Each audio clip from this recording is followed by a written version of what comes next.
নমস্কাৰ মোৰ চেনেলৰ অন্য এটি ভিডিঅ'লৈ সকলোকে স্বাগতম জনাইছোঁ। স্ক্ৰীন পেইণ্টিংনো কেনেকৈ কৰে এই ভিডিঅ'টোৰ যোগেদি মই আপোনালোকক দেখুৱাম। বলক তেন্তে ভিডিঅ'টো আৰম্ভ কৰোঁ।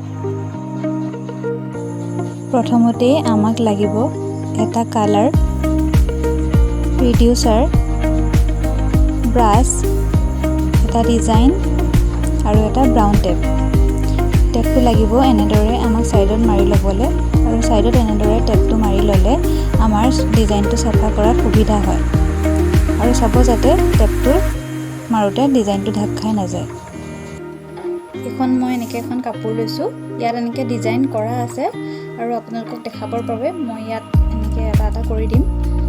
কাপোৰখনৰ তলত এনেকৈ বাতৰি পাৰি লৈছোঁ, আপোনালোকেও পাৰি ল'ব। ডিজাইন মই এইখিনিত এপাক কৰিম, যিহেতু এইখিনিত এনেকৈ পাৰি লৈছোঁ। এইটো কালাৰ মই এক্সট্ৰাকৈ বাতিত এনেকৈ উলিয়াই লৈছোঁ আৰু দেখিছে কালাৰটো অলপ ডাঠ হৈ আছে, ইয়াত সেইকাৰণে অকণমান ৰিডিউচাৰ মিলাই ল'ম আৰু ৰিডিউচাৰটো মই এনেকৈ এক্সট্ৰাকৈ বটলত ভৰাই লৈছোঁ।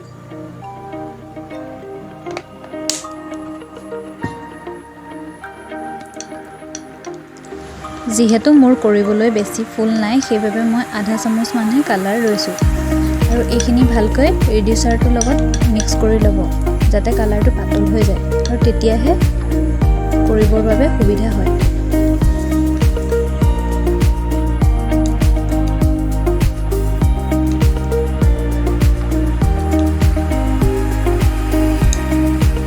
এতিয়া এনেকৈ কালাৰটো এনেকৈ ফুলটোৰ ওপৰত, ফুলটো দি দিব নালাগে, ফুলটো দি দিলে কালাৰটো তললৈ বিয়পি যায়। এনেকৈ ওপৰত ফুলটোৰ ওপৰত দি ল'ব।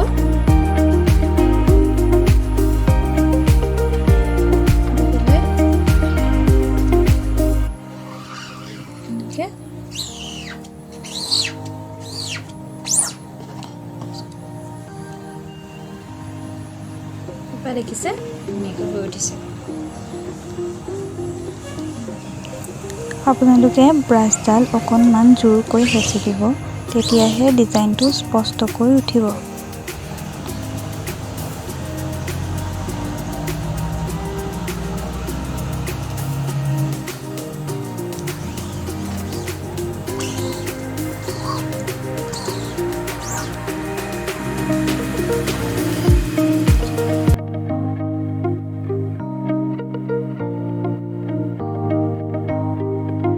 এতিয়া চাওঁ আহক স্ক্ৰীনখননো কেনেকৈ চাফা কৰে।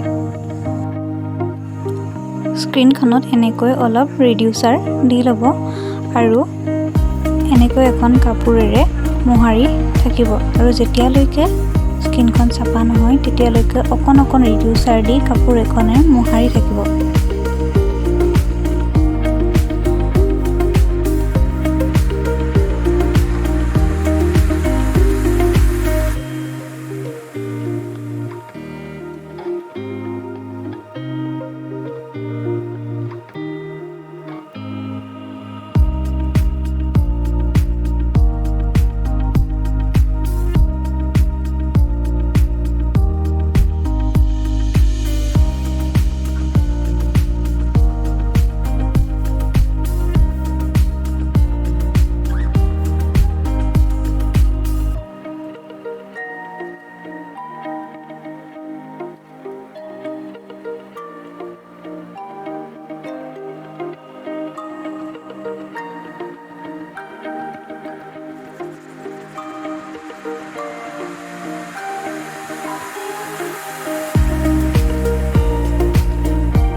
এতিয়া দেখিলে ডিজাইনটো আগৰ দৰে চাফা হৈ উঠিলে।